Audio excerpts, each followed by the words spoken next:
Hello, everybody, and welcome to Mrs. G's Storytime. We are reading the book Betsy Ten Boom, Promise of God by Mike Evans with permission from the Time Worthy Books, and we are on Chapter 6.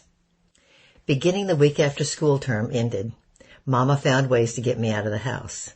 It was an abrupt departure from her resolve to protect me from contracting an illness, but she insisted it was not a change of mind. That was my attitude in the winter, she argued. This is summer. The weather is warm and sunny, and you should be outside. She took her own advice, too, and we went on walks to the grocer, the flower shops around the Grout Mart, and the park. I argued with her about it because I was 15 years old, but in my heart I did not mind being outside. Quite to the contrary. As the summer wore on, I used her advice as an excuse to spend every possible minute out of doors, though I avoided the games children often played in the street, and limited myself to more sedate activities like wandering from shop to shop, staring through the display windows at the items inside. As far as I can remember, that day when I fainted while playing cricket with William and Vincent was the last time I played any physical game of any sort. But I enjoyed the summer immensely. When I wasn't roaming the shops or strolling through the park, I busied myself helping to care for Corey. In spite of her young age, she had a delicate touch, and we learned needlepoint together from Aunt Annie. Once we'd gotten the hang of that, Mama taught us knitting. She also put us to work tending her many rooftop flowers and vegetables. Early one morning, Corey and I were on the roof watering the plants when I found a bag of unused tulip bulbs. I wonder if we can plant these, I asked. Corey had a quick answer. Mama says you're supposed to plant them before spring. Before spring? I asked in a condescending tone. Well, it's still cold, Corey replied. Does that make sense to you? Sometimes when she was right, she looked really cute, and other times she really got on my nerves. This was one of those irritable moments, and I spoke to her in a demeaning manner. Before Corey could respond, Mama emerged from the open staircase door. That's right, Corey, she said with a smile, and then she turned to me with a stern expression. You should listen to her. I do, I said lamely. No, you just heard the words. But you don't listen to what she's saying. So we can't plant those, I asked, gesturing with the bag of tulip bulbs and trying to avoid an argument. Not now, she replied, shaking her head. It's too late in the year. But summer is just beginning. Yes, and it won't be here long. She pointed to the sack I was holding in my hand. You'll have to plant those bulbs while it's still cool, in between winter and the first days of spring. That way they have the longest time to grow. Between winter and summer? Yes, she bent over one of the flowers and pinched off a sucker near the base of the stem. There's a lot you don't know about plants. Again, I ignored the temptation to argue, and I held the bag of tulips for her to see. What can we do with them? We can keep them until next spring. Put them in a dark, dry place and they won't grow. I suggest the corner of a cabinet in the kitchen. How do you know so much about plants? There was a sharp edge to my voice, and I was afraid I had said too much.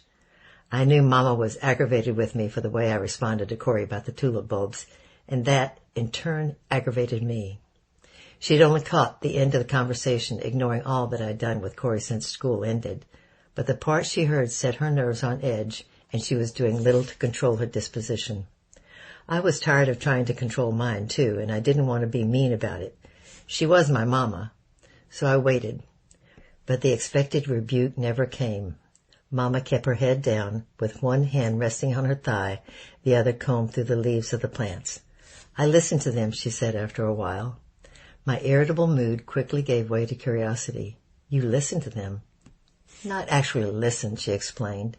Plants don't speak in an audible voice, but they do speak through color, leaf, and stem. I pay attention. Wasn't one of our ancestors a good gardener? Your father's grandfather, she replied dryly. He's the one who grew strawberries in winter for one of the royal families. She glanced back at me.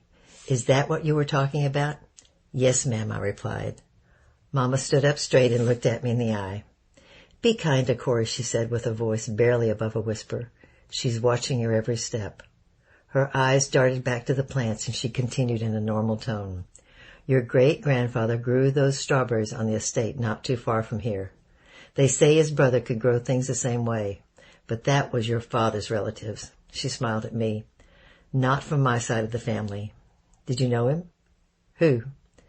My great-grandfather, Papa's grandfather. No, she shook her head, slowly drawing out the sound of her words for emphasis. He was dead while your father was still a boy. I knew his grandfather, but everyone from the generation before him was dead by the time I came along. I remember grandfather, that was true. I had a few faint memories of him, and the thought of it put a smile on my face. Mama had a skeptical frown. You were very young when he died, barely able to walk. I know, but I remember going with him to see his father's grave. He was holding me in his arms, and there was a headstone right below me, and I was looking down at it. He said, "This is where they put my papa." Mama arched an eyebrow as his skeptical look turned to a knowing smile. I never knew you remembered that. She rubbed the elbow of her left arm. We were out there for his brother's funeral. I was standing just a few feet away. He wanted to hold you, but I was afraid he'd drop you, so I kept close. Someone had put tulips by the headstone. They were growing there. Your grandfather planted them the year his father died. They came up every year after that. Even now? I suppose, Mama nodded. I haven't been out there in a long time, but they were blooming when I was there last. I think tulips are a sign from God, I added proudly. And a lot of people around here would agree with you, Mama chuckled. But you sound like your father when you say that. He likes tulips, too. Tulips, she sighed. All the Ten Booms are tulip crazy. I was still holding the bag of bulbs. Do you think I could plant some of these in the window boxes? They're all empty. We should put them to good use. I tried growing tulips in those boxes years ago, Mama replied, when we first moved here. The tulips came up and grew nice stems and leaves, but they couldn't get enough sunlight to bloom. And that was planting them early. This is late. Still, I replied, I want to try anyway. Suit yourself, Mama shrugged. With Corey's help, I took the bag of bulbs to the front side of the house and the side facing the street. We dug into the boxes to loosen the soil, then buried the bulbs in a row, spacing them a few inches apart. Corey brought a watering can. Well, if they don't bloom, she said as she dabbed in the soil, at least they'll have a pretty green plants. That's right, I agreed, trying to take to heart Mama's earlier suggestion. They're living things, and they'll bring life to everyone who sees them. You sound like the preacher, Corey giggled. She was right, and I laughed. Papa had a little regard for the priest at St. Bavo's. We only went there because he felt it was where God wanted us to go. In spite of the things they said from the pulpit on Sunday, they sounded as pompous as I did just then, talking about the tulips. I looked over at Corey and burst into laughter. Summer went by very fast that year, and just like Mama said, the tulips sprouted, grew into beautiful stems and leaves, but failed to bloom. Still, Corey and I enjoyed them from the window of our bedroom, and while we did, I read to her. That's the end of chapter 6, and that was a short chapter, but Lord willing, next week will be a little bit longer, but I want to try to stay in with reading the chapters, each recording be a chapter. If you have any suggestions for books of Christian biographies that you'd like me to read, I'd love to hear those suggestions. You can email me at vgaynier@gmail.com and let me know what book you would suggest and how you like it and why you like that, and I'd love to hear that. Well, I love you, I'm praying for you, and bye-bye for now.